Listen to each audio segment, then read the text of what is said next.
Welcome to this episode of Locked In. In this episode, I'm going to be doing my full breakdown and review of my Poseidon Redwood that I call the Radwood, that I've had a multi-part series about converting my gravel bike into a 90s mountain bike, and I want to give you my final thoughts after the hundreds of miles I've put on this setup, and what I think about the Redwood as a flat bar bike, if you should do it, and should Poseidon offer this as an option. So in this video, I'm going to be doing a brief overview of my complete setup, and I'll be having a playlist in the links below so you can catch up on all the things that I've done from having this completely stock to what it is now. So if you're interested in all that, please stay tuned and subscribe to my channel if you haven't already. So first off, I'm going to go over just a little bit of a breakdown of what's changed on the bike, what I've added, and then I'm going to get into just my initial thoughts about how the ride characteristics are on the bike, as well as mentioning different wheel sizes and tire sizes that I did try.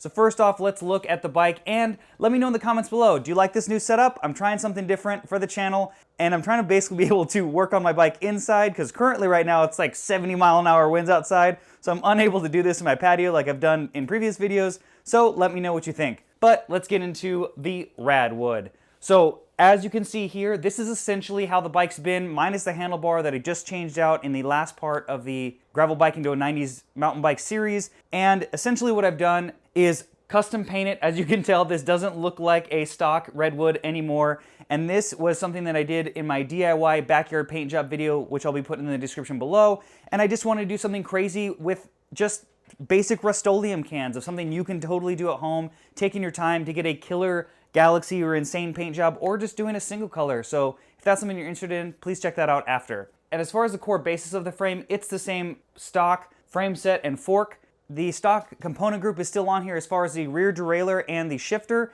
That is both Advent X, but I have changed out to the fun crankset. This was a external bottom bracket style, and I've been testing this out, and I think it's a great option if you're building this bike up from a frame set. They are very affordable, and I'll be doing a review on that group later down the line. The gearing combination has changed as well. This is now a 30-tooth front chain ring, and then the rear cassette is now a 9 to 50 tooth 11-speed cassette, but I basically just modified the limits on the rear derailleur so that it only uses the 10 speeds of it, since it's a 10-speed shifter at the front. And this has worked flawlessly on the miles that I've put on it since doing that video as well. So if you have this group set and you want to push that rear cassette limit, it does totally work fine with a 50-tooth compared to the 48 stated stock. Moving up, this is a Redshift Sports shock stop seat post, and I do have that combined with the Redshift Sports shock stop stem. I do have reviews for both of these items, as well as the granite design tool holder that sits in your steer tube. This is super convenient, and I've loved using it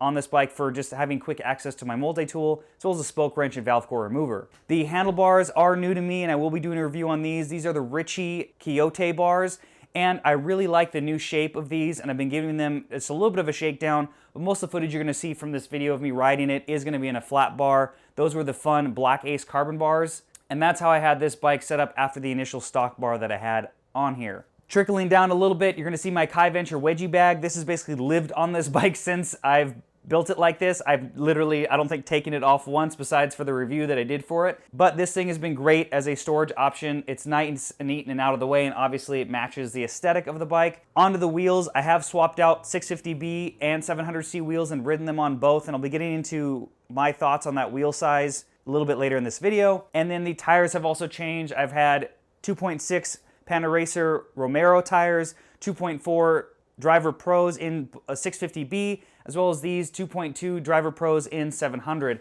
And then lastly, onto the brakes. Those are now TRP HYRD hydromechanical brakes that I've run on this bike to upgrade the stock dual piston units, and I've really liked the improved braking and just ease of braking feel on the bike. So obviously this thing is crazy modified over stock, but it really shows you what you can do with this bike as you grow with it and want to upgrade it over time.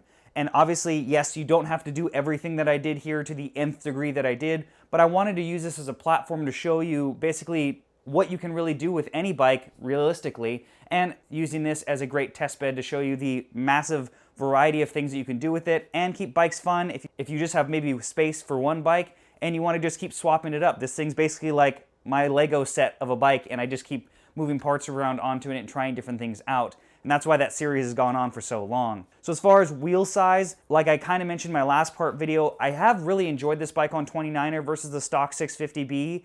So depending on your terrain that you're riding, if you're riding a little bit faster or more mild trails and kind of more mixed condition, I think you're gonna like the 700C wheel size. I don't think it's a bad setup. And running these with 2.2s, I really like it. Now, that is gonna affect your standard height for the bike, so if you are a shorter rider and you're worried about that, this is obviously gonna lift the bike quite a bit over a stock tire like the 650B by 2.35s that come on this bike.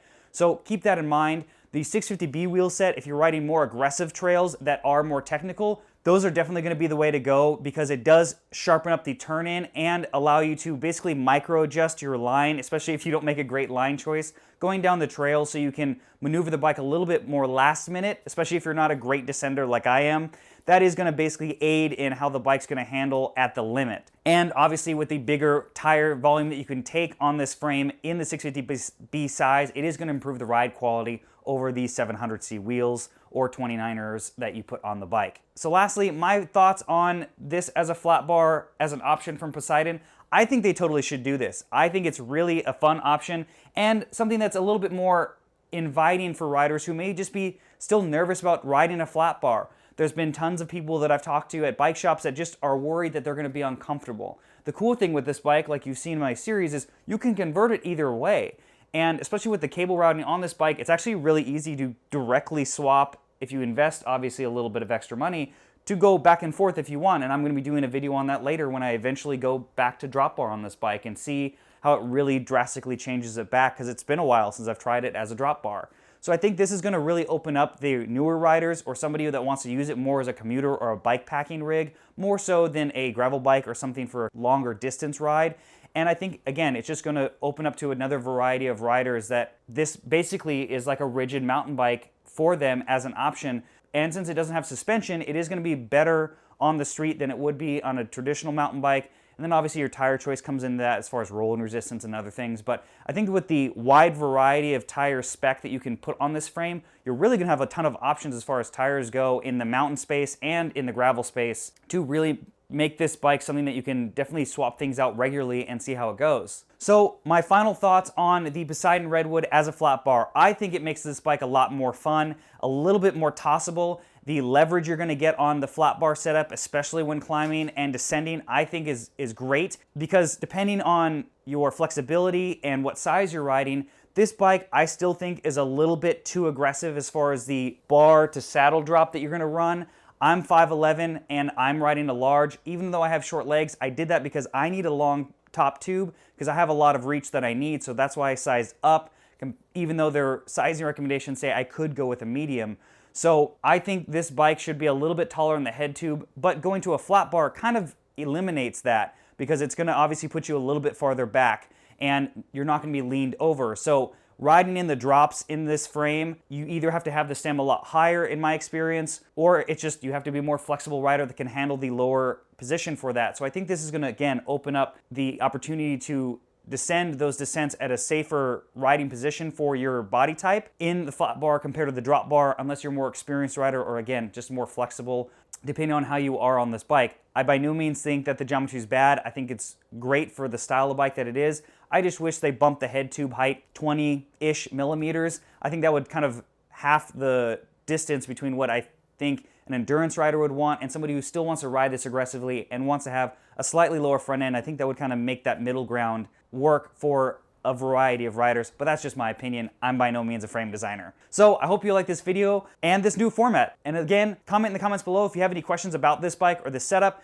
Please make sure to check out the description for all the gravel bike into a 90s mountain bike, as well as the other mod videos that I've done and the paint video if that's something you're interested in. I check my comments every single day, so I do my best to answer all the questions that are put in there, as well as you can follow me on Facebook and Instagram. And if you want to help support the channel so I can produce more videos more frequently on this channel, you can check out my Slow But Look Pro and Is My Bike Okay merch in my Spreadshirt, links in the description below, as well as on Pateron, where I do offer one-on-one cycling consultations every single month for my top 2 tier levels. And lastly, thanks for watching this episode of Locked In. Let's get locked in today, like tutorial.